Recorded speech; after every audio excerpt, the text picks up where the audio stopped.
अल्हम्दुलिल्लाहि الذي नव्वर قلوب العارفين بالईमान ونجانا من سوء الضلالة والمحدثات ووفقنا اتباع سنة سيد الرسل أفضل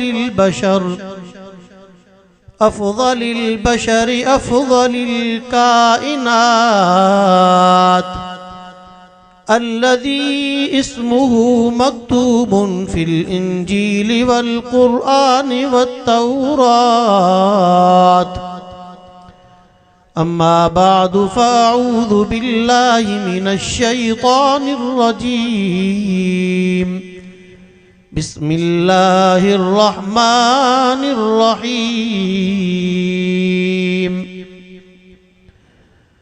وسيجنبها الأتقى الذي يؤتي ماله يتزكى وما لأحد عنده من نعمة تجزى إلا ابتغاء وجه ربه الأعلى ولسوف يرضى.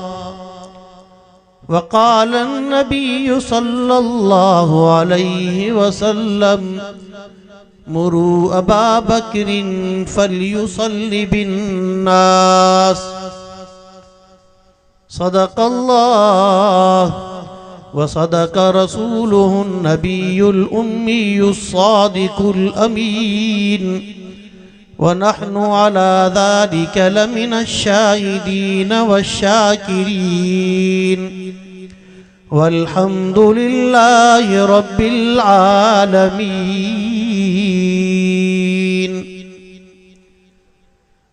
दिल जी मोहब्बत सां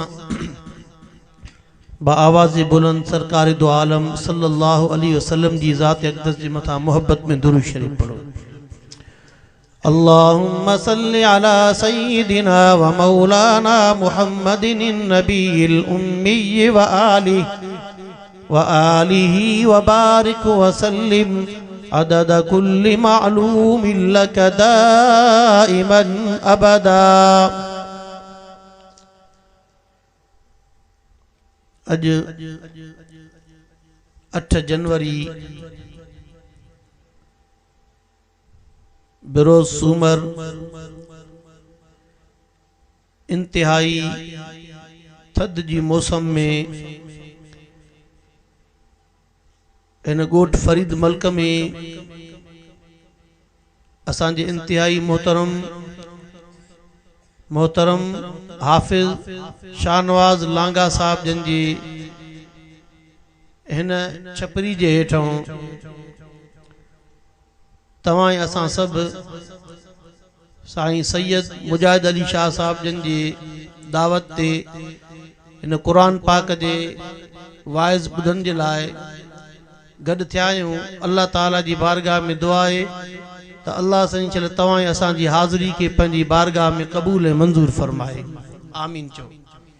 जेके मोहब्बत में ठाओ थोड़ो सुरी अचो अल्लाह जे कुरान जी मोहब्बत में इश्क में ये पोयां दोस्त थोड़ो सुरी अचो। जज़ाकल्लाह माशाअल्लाह जज़ाकल्लाह सुरी अचो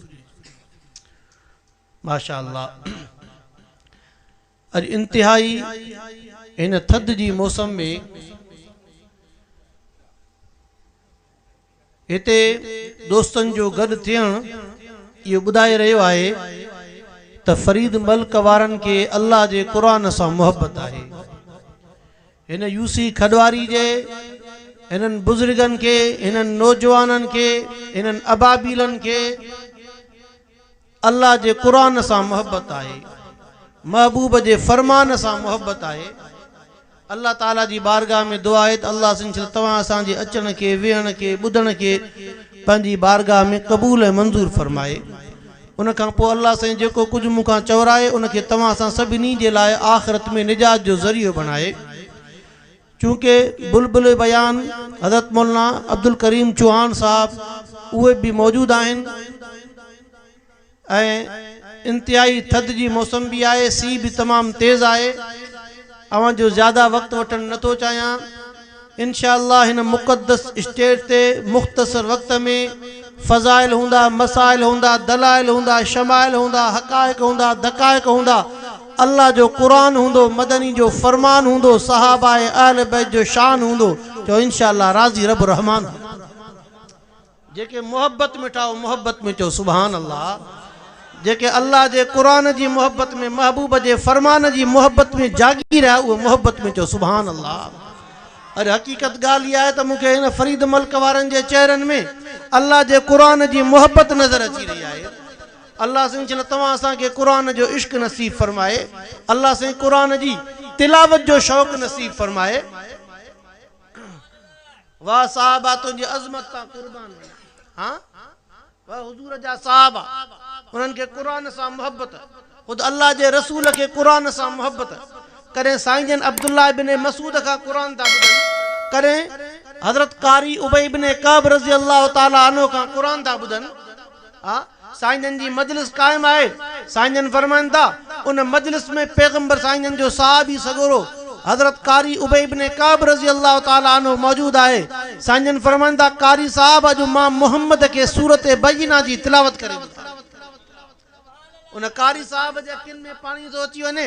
अल्लाह जा रसूल ही क़ुरान पाक अवां जे मथां नाज़िल थियो आहे, मूंखे ताक़त कहिड़ी जो अवां जे साम्हूं क़ुरान पढ़ी सघां। हाँ साईं जन फरमाइनि था कारी साहब अॼु क़ुरान जी तिलावत खे जारी रख, छो त अॼु मां मोहम्मद खे हुकुम थियो आहे त तुंहिंजो ज़ुबान मां क़ुरान। वो कारी साहब केरो न खुश नसीब आ जेके साईं जन फरमाइनि था मूंखे अॼु हुकुम थियो आहे त तुंहिंजे ज़ुबान मां क़ुरान ॿुधां। कारी साहब साईं जन जी सोबत याफ़्ता है, मजलिस याफ़्ता है, महफ़िल याफ़्ता है। समझी वञे थो त साईं जन खे अल्लाह जी ज़ात खां सवाइ ॿियो केरु हुकुम करण वारो आहे ई कोन। यकदम अर्ज़ करण लॻो अल्लाहु सम्माई या रसूल अल्लाह, ए अल्लाह जा रसूल छा अल्लाह साईं मुंहिंजो नालो खणी करे मूंखे चयो आहे त कारी उबई इब्न कअब जी ज़ुबान मां अल्लाह जे कलाम जी तिलावत ॿुधी आहे। साईं जन फरमाइनि था नाम अल्लाहु सम्माक, हा हा अल्लाह साईं मूंखे तुंहिंजो नालो खणी करे चयो आहे त अॼु कारी उबई इब्न कअब जी ज़ुबान मां अल्लाह जे कलाम जी तिलावत ॿुधी आहे। अल्लाह जी ज़ात के क़ुरान सां मोहब्बत, अल्लाह जे रसूल के क़ुरान सां मोहब्बत, सहाबा के क़ुरान सां मोहब्बत। अम्मा आशा रज़ी अल्लाह ताला अन्हा फरमाए थी हाँ केर अम्मा जेके साईं जन कॾहिं तय्यबा सॼो, कॾहिं ताहिरा सॼो, कॾहिं हुमैरा सॼो, कॾहिं सिद्दीक़ कायनात सॼो, जंहिंजे बिस्तर ते जिब्राइल अमीन अल्लाह जो क़ुरान खणी करे ईंदो, जंहिंजे हुजरे जे लाइ मुंहिंजे महबूब मुस्तफ़ा सल्लल्लाहु अलैहि वसल्लम फरमायो मा बैन बैती व मिंबरी व हुजरती रौज़तुम मिन रियाज़िल जन्नह।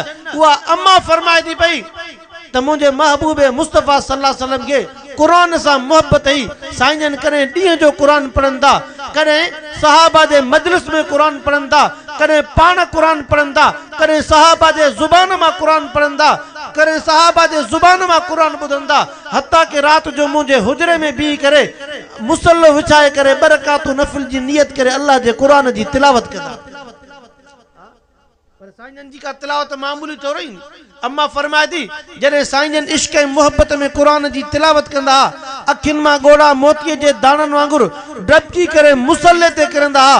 अम्मा फरमाए थी साईं जन जॾहिं दुआ खां फारिग थींदा हुआ, मां मुसल्लो खणंदी हुयमि त मुसल्लो एॾो आलो लॻो पियो हूंदो ॼण त पाणी जा जग खणी करे मुसल्ले ते हारिया विया। या क़ुरान सां मोहब्बत। अल्लाह तव्हां असांखे क़ुरान जी तिलावत जो शौक़ नसीब फरमाए। आमीन त चओ। अल्लाह साईं फरीद मल्क के क़ुरान जी तिलावत सां आबाद फरमाए। हिन फरीद मल्क जे मासूम बचड़नि खे अल्लाह पाक क़ुरान जी तालीम सां आबाद फरमाए। त अल्लाह जे रसूल के क़ुरान सां मोहब्बत, हाँ सहाबा इकराम के क़ुरान सां मोहब्बत। वाह सिद्दीक़ तुझी अज़मत तां कुर्बान वञा। 22 तारीख़ ते इन 22 जमादु सानी ते हाँ सोने सिद्दीक़ अकबर जी वफ़ात थी आहे। उहो सिद्दीक़ क़ुरान जो आशिक़ हो, अल्लाह जे रसूल जो आशिक़ हो। अल्लाह जे रसूल सां मोहब्बत आहे, अल्लाह जे रसूल जी सिद्दीक़ सां मोहब्बत आहे। सिद्दीक़ अकबर जी अल्लाह जे क़ुरान सां मोहब्बत आहे। मक्के जे अंदर कपड़े बाज़ार में कपड़े जो दुकान आहे, जॾहिं कपड़े जे दुकान में वेही करे क़ुरान खोले करे सिद्दीक़ अकबर क़ुरान जी तिलावत कंदो, माण्हू कम छॾे करे सिद्दीक़ अकबर जे ज़ुबान मां क़ुरान ॿुधंदा। 13 माण्हू छॾो सिद्दीक़ अकबर जे ज़ुबान मां क़ुरान पाक ॿुधी करे हुज़ूर जे इस्लाम खे क़बूल कयो। काफरन जो वफद साईं जी खिदमत में आयो ए मोहम्मद पंजे परवाने मस्ताने इन सिद्दीक के समझा सही साईं फरमाओ छा गाल आए छा मसलो आए जैसे इन सिद्दीक के समझा सही जरे घर में पंजे ज़ौक़ ऐं शौक़ में कुरान जी तिलावत कंदो आए असां जे घरन में मायूं मानी पचाण छडे दींदियूं आहिनि वापारी वापार छडे दींदा आहिनि ताजर तिजारत के छडे करे मजदूर मजदूरी के छडे करे घिटन में भी करे सिद्दीक अकबर जे जुबान मां कुरान ॿुधंदा आहिनि जॾहिं सिद्दीक इश्क ऐं मोहब्बत में कुरान जी तिलावत कंदो आहे पाण बि रोंदो आहे त ॿुधण वारनि खे बि रोआरे छॾींदो कुरान जो इश्क अल्लाह तव्हां सभिनि खे कुरान पाक जो इश्क नसीब फरमाए कुरान पाक जी तिलावत जो शौक़ नसीब फरमाए त सिद्दीक हज़रत सिद्दीक अकबर रज़ी अल्लाह ताला अन्हु उहा हस्ती आहे साईं जो ज़ूफ़ वारो वक्त है कमजोरी वारे वक्त है उन आखिरी अयाम के अंदर अल्लाह के रसूल सल्लल्लाहु अलैहि वसल्लम अम्मा आशा रज़ी अल्लाह ताला अनो के फरमाइंदा पिया ऐं सहाबा के फरमाइंदा पिया मुरू अबा बकरिन फलयुसल्ली बिन्नास अबू बकर के सॾु कयो त अची करे माण्हुनि खे इमामत कराए अम्मा आशा रज़ी अल्लाह ताला अन्हा अर्ज़ कर रही है वो रक़ीक़ुल क़ल्ब या रसूल अल्लाह ए अल्लाह जा रसूल वो तो दिल जो नरम इंसान है तव्हां उमर के चओ त उहो अची करे माण्हुनि खे इमामत कराए साईं फरमाइंदा मुरू अबा बकरिन फलयुसल्ली बिन्नास अबू बकर के सॾु कयो त माण्हुनि जी अची करे इमामत कराए वरी अम्मा आशा फरमाए थी साईं हू दिल जो नरम है वो तव्हां जे मुसल्ले ते बीह न सघंदो इन जे करे उमर के फरमायो त साईं फरमाइंदा मुरू अबा बकरिन फलयुसल्ली बिन्नास अॼु सिर्फ मां मोहम्मद जी चाहत न है त मुसल्ले ते अबू बकर भी करे इमामत कराए पर अॼु मां मोहम्मद जे अल्लाह जी भी चाहत इहा है त अॼु माण्हुनि खे जेकॾहिं को इमामत कराईंदो त उहो अबू बकर अल्लाह जे रसूल सल्लल्लाहु अलैहि वसल्लम जी हयाती मुबारक के अंदर 21 नमाजूं सैयदना सिद्दीक अकबर रज़ी अल्लाह ताला अन्हु जन साईं जे मुसल्ले ते पढ़ायूं वो सिद्दीक अकबर का मामूली हस्ती तो रही अल्लाह जे रसूल से मोहब्बत खानदान नबूवत से मोहब्बत आल बैत सगोरन से मोहब्बत जरे अल्लाह जे रसूल सल्लल्लाहु अलैहि वसल्लम जी वफात थी है सहाबा इकराम गम में निडाल हैं हर एक सहाबी परेशान है अखिन मा लुड़क वही रहे हैं उन वक्त अम्मा फातिमा ज़हरा रज़ी अल्लाह ताला अन्हा फरमा रही है सुब्बत अलैया मसाइबुल लौ अन्नहा सुब्बत अलल अय्यामी सिरन लयालिहा मुझे मतो एडा गमन जा पहाड़ किरा हैं जेकर ये गमन जा पहाड़ कहीं डीहन जे मथा किरना तो वे डीह भी रातू थी अल्लाह जे रसूल जी वफात का पो अम्मा फातिमा ज़हरा बीमार थी पई है हजरत सिद्दीक अकबर के खबर पै थी पई त पैगंबर साईं जी न्याणी हजरत फातिमा ज़हरा रज़ी अल्लाह ताला अन्हा बीमार थी पई है पंजी घरवारी अस्मा बिनते उमैस के मोकलिंदा वन जेसते पैगंबर साईं जी न्याणी ठीक न थे तेसते तो के वापस अचणो ना है मुसलसल उन जी खिदमत में वक्त गुजारण वाली औरत हजरत सिद्दीक अकबर जी घरवारी अस्मा बिनते उमैस है तेज बुखार के वक्त में अम्मा फातिमा ज़हरा जे मथे ते पट्टी रखण वाली औरत सिद्दीक अकबर जी घरवारी अस्मा बिनते उमैस है ऐं उन के तसल्ली देण वाली औरत सिद्दीक अकबर जी घरवारी अस्मा बिनते उमैस है अम्मा फातिमा ज़हरा जी जडे वफात थी है गुस्ल लेण वाली औरत सिद्दीक अकबर जी घरवारी अस्मा बिनते उमैस है कफन पारायण वाली औरत सिद्दीक अकबर जी घरवारी अस्मा बिनते उमैस है अम्मा फातिमा ज़हरा आखिर में वसियत कई अली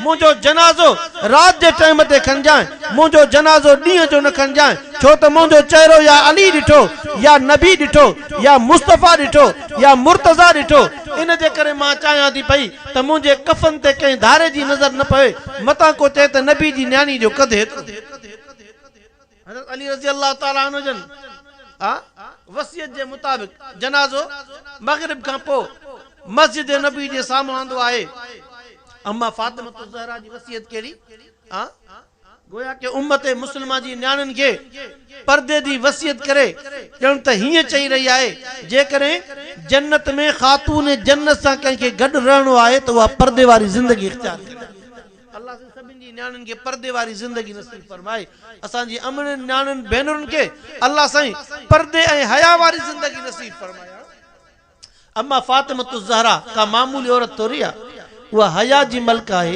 अम्मा फातिमा ज़हरा सखा जी मलका है अम्मा फातिमा ज़हरा कुरान जी तिलावत जी मलका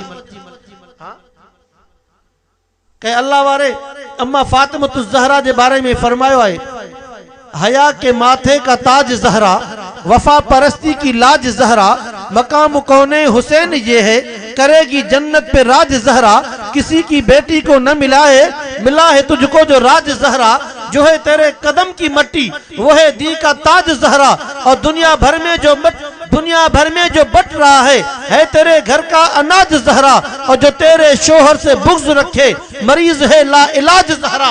सुभान अल्लाह, सुभान अल्लाह।